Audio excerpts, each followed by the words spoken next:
Please welcome my daughter.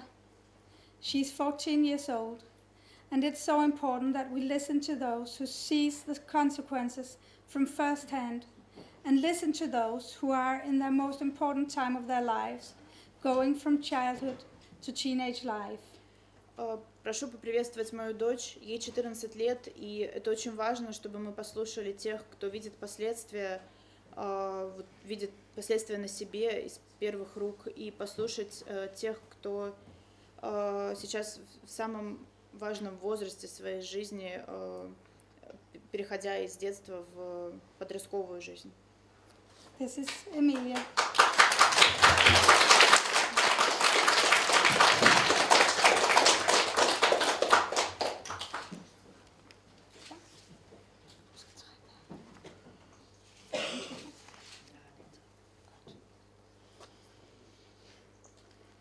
When I found out that my mother once had been in prostitution, I didn't understand what that meant.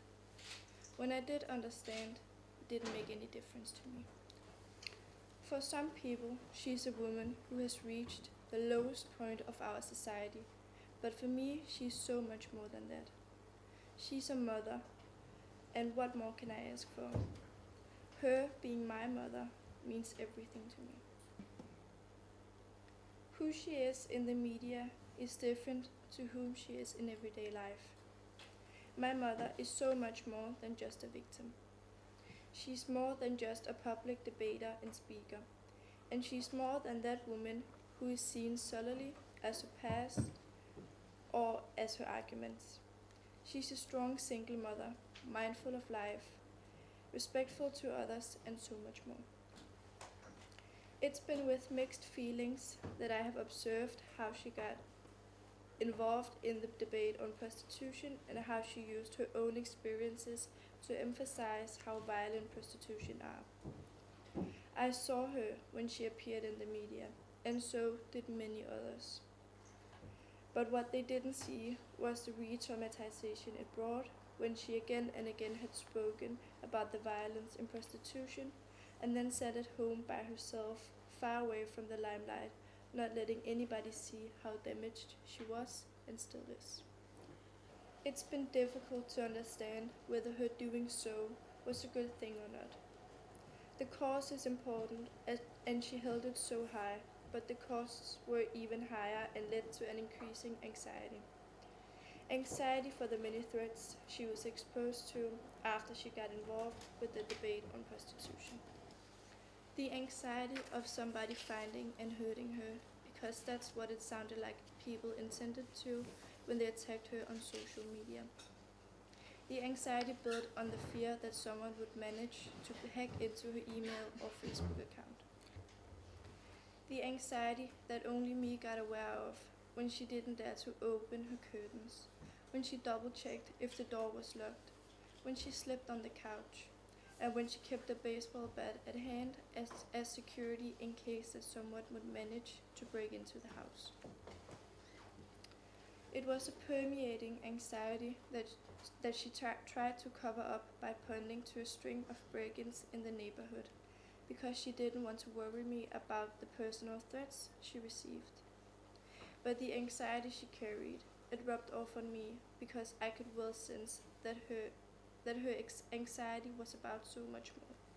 The consequences haven't just been for my mother. To be a daughter of a former prostitute has also had consequences for me. When kids and young people in my town realized that my mother had been a prostitute, a massive amount of online bullying followed. After all, if she had been a whore, then I was probably too. The apple doesn't fall far from the tree, and how much do you want for a blowjob? That's just a little selection of what was written about me online. We moved away, but the problems followed. To be a child of a former prostitute is apparently so terrible that you must expect to be dirty by association. But as if it wasn't enough that my peers called me a whore in the hallways at school, they were also shameless enough to write to my mother asking her where they could meet her as a prostitute. I experienced how they were spitting after me and bumped into me in the hallways, and there was no doubt that they looked down on me because my mother had been a prostitute. Whore is, after all, still the worst thing you can be called. And when one can use a word in a context where it contains some kind of truth, it obviously becomes a more damaging weapon to wield. But for me, it didn't stop at physical or verbal attacks. In December last year, some boys at my school made a bet. The bet was on 50 Danish kroners, around 6 euros, a quite small amount. And it was on whether one of them would dare to expose me to a sexual assault or not. This he dared.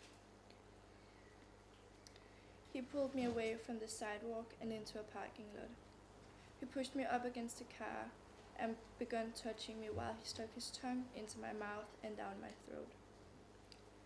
With the escalating bullying, my mother kept asking me whether I wanted her to stop going public. My answer was no, and it's still no. She may not stop. The bullying is a clear sign that something is totally wrong in our society. The degradation of women that still exists is entirely unacceptable. We may never accept the way women are still being treated. We may never ignore that so many women are being exploited in this sex industry, which mainly benefits men, whether they are traffickers, pimps, brothel owners, or sex buyers. In Denmark, freedom of speech is an important value. But I would argue that we shouldn't be so keen on cultivating our great broad-mindedness that we forget the critical reflection on what kind of fundamental values young people are presented with every day through the media. You, the elder generations, owe us young boys and girls the opportunity to build a sense of sexual self-worth that isn't reliant on our ability to sell ourselves as sexual objects, but which should be developed through natural desire.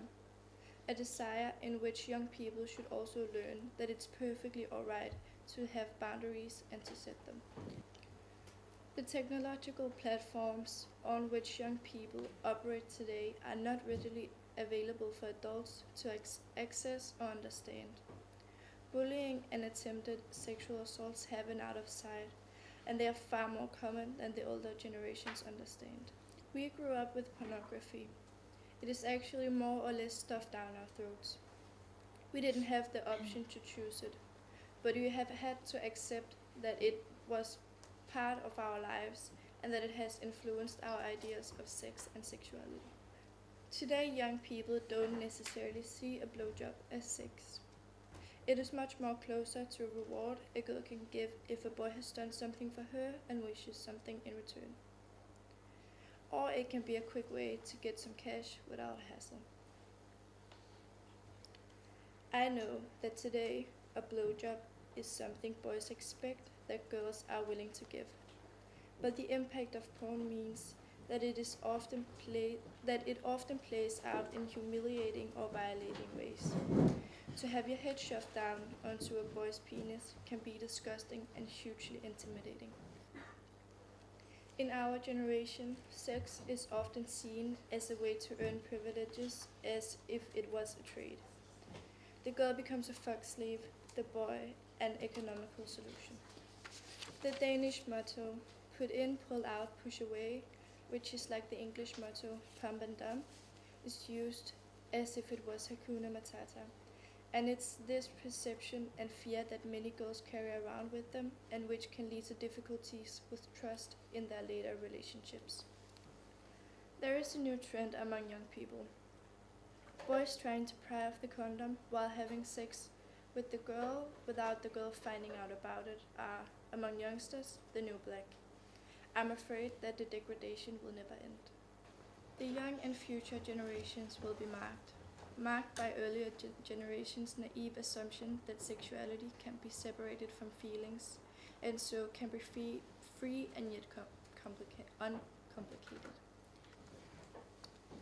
And now, young people have been raised to believe that you can use and discard, and you can expect immediate gratification of your everyday desire, also your sexual needs. So many young people will experience having their boundaries violated. Even more will blame themselves for having consented to the various sexual acts influenced by the media. Many will in legal terms be violators, and many youngsters will be violated.